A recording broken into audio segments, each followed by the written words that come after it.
नक्कीच मनोज, तुम्ही आता उत्तर पश्चिमवर लक्ष ठेवून आहात. उत्तर पश्चिमची लढत अतिशय महत्त्वाची, कीर्तिकर विरुद्ध वायकर अशी इथली लढत आहे. आणि विशेषतः हे दोन्ही जे उमेदवार आहेत त्या दोघांवरही आरोप झालेले होते, त्यामुळेच इथला कौल कुणाचा असेल हे जास्त पाहणं महत्त्वाचं असेल. एक दुरुस्ती करूया, मी उत्तर पश्चिम नाही तर उत्तर पूर्व म्हणजेच ईशान्य मुंबई या लोकसभा मतदारसंघाच्या मतमोजणी केंद्राच्या बाहेर आहे. या ठिकाणी शिवसेना उद्धव बाळासाहेब ठाकरे गटाचे संजय दिना पाटील आणि भारतीय जनता पार्टीचे मिहीर कोटेचा यांच्यामध्ये हा सामना होतो आहे. अतिशय चुरशीची लढत होत असल्याचं या ठिकाणी पाहायला मिळतं आहे.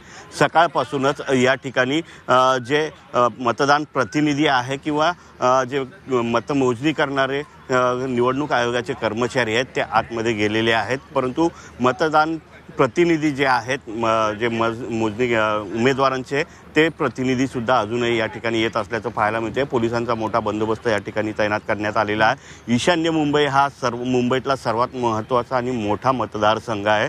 16 लाख मतदारांनी यामध्ये 16 लाखपैकी जवळपास 9.5 लाख मतदारांनी मतदानाचा हक्क बजावलेला आहे. संजय दिना पाटील हे राष्ट्रवादी काँग्रेसमध्ये होते, त्यानंतर 2019ला त्यांनी शिवसेना उद्धव बाळासाहेब ठाकरे जॉईन केली आणि आता पुन्हा एकदा त्यांच्या विरुद्ध भारतीय जनता पार्टीचे मिहीर कोटेचा जे सिटिंग आमदार आहेत त्यांच्यात हा सामना होत असल्याचं पाहायला मिळतं आहे. एकंदरीतच प्रचाराच्या दरम्यान दोन्ही उमेदवारांमध्ये असेल किंवा जे कार्यकर्ते आहेत त्यांच्यामध्ये बऱ्याच वेळेला वादविवादसुद्धा झालेले होते आणि त्याच अनुषंगाने पोलिसांचा या ठिकाणी मोठा बंदोबस्तसुद्धा तैनात करण्यात आलेला आहे. सुरुवातीला जे पोस्टल मतदान आहे त्याची मोजणी होणार आहे आणि नंतर EVM मशीनचे जे मतदान आहे त्याची मोजणी होणार आहे.